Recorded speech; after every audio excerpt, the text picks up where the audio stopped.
It is 11:04 and I want to go over two trades with AZUL and both of them did not work out.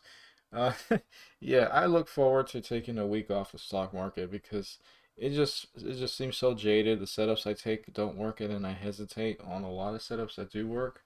Again, I had two trades going over this multi-day breakout and then none of those worked, and then this time it did a whole bunch of moves this day right here and then I just missed out long and short. And then I tried to trade something. I mean, I guess it wasn't the best setup to begin with, but I'm going to look forward to the break and I'm going to have to catch up with a lot of business work anyway. So I do look forward to that and hopefully I can come back and not be so jaded. But I did take a trade right here when it was having the panic, and I tried this for a morning panic bounce play. The first trade was at 940 and I bought right here when it had its first candle that opened past the downtrending trend line. It's a bit hard to see now. Maybe I can use CD immediate trade and zoom in a bit more. Not from there, but from here. Yeah, it looks better. At 940, I was in at 773, which was right here again when it opened. Past the downtrending trend line, which I'm going to have to draw back, and I'm not extremely sure if it's going to show the same thing that I was looking at on E-Trade, but in theory it should. Yeah, it did. I bought for a potential turnaround. I didn't wait for it to break above it. I wanted it to actually open a new candle above the line, and once it made a move and broke the day low, I did get out of this one rather quickly at 765. So I was in at 773 right here when it opened above it and it was uptrending. Or actually, no, it opened above it right here and then it sold off. And when it broke this level, I got out at 765. So that was L right there. And then once it got to the point where, all right, it did the thing again, because I've seen that happen where maybe it's following a downtrending trend line, it breaks above it, and then it continues to follow it again. Once it was continuously following it, but then it opened here, and it didn't look like it was going to continue to follow it again.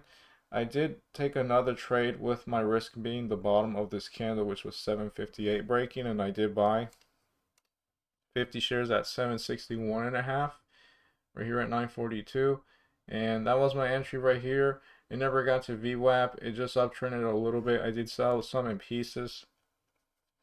Yeah, I sold some at 765 at 944, which was right here, and then I sold some at 764 and a half at 946. And then once it broke this range right here, I did get out at 757. So yeah, that was pretty much it. Now, a setup here did work out. And of course, I didn't trade it. The inverse head and shoulders, shoulder head, and then the shoulder right here.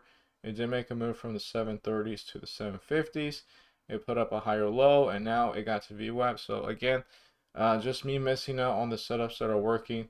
You know, I might not ever make it day trading, but I'll keep trying. However, I am gonna take a week off, and just I guess not take things so personally and just catch up with a bunch of other stuff. And that's it for right now. There hasn't been anything else that I have been really looking at in terms of a setup. I guess this could be nice if it could break the 25.55 level.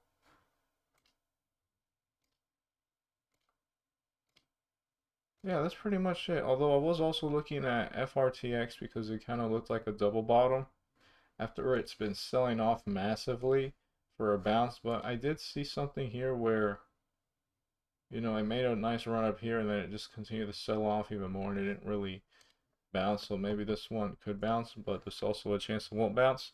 I'll make an update later. It is 10:19 p.m. and I'm here to call it off. Overall, I'm going to be down on the day $4.95 with AZUL. Yeah, very toxic with this stock, at least my attempts to trade it, because again, this was a setup that I was going for here for that multi-day breakout, and then I hesitated on the day I actually did it, me trading it twice here and it didn't work out. And then me trying to trade it for a bounce, it didn't work out here, but it did do an inverse head and shoulders. So I have that trade right here when it opened past the uptrending, not uptrending, I mean downtrending trend line, and then when it found like some kind of a bottom and I wanted to trade off of that. I am not going to trade next week. I'm going to catch up with a bunch of business work, and ideally what that could do is maybe perhaps make me hesitant on taking bad setups and just really really wait until I see a setup that is so good that I have to trade it. I think it's something that Tim Sykes talks a lot about, which is pretending to have the mindset of a retired trader, and you're only going to trade when a setup is so good that you have to get out of retirement to trade it. And I think that could help me focus on better setups. And then maybe because I'm so hesitant. When I see a setup that's good and it's worth it, I take it. So that's pretty much it for today. And I will do a weekly recap, but I'm not going to trade. Although I probably will still be looking at the markets. Just because I like the stock market and all of that, even though I've been taking all of these L's lately. That's it for today.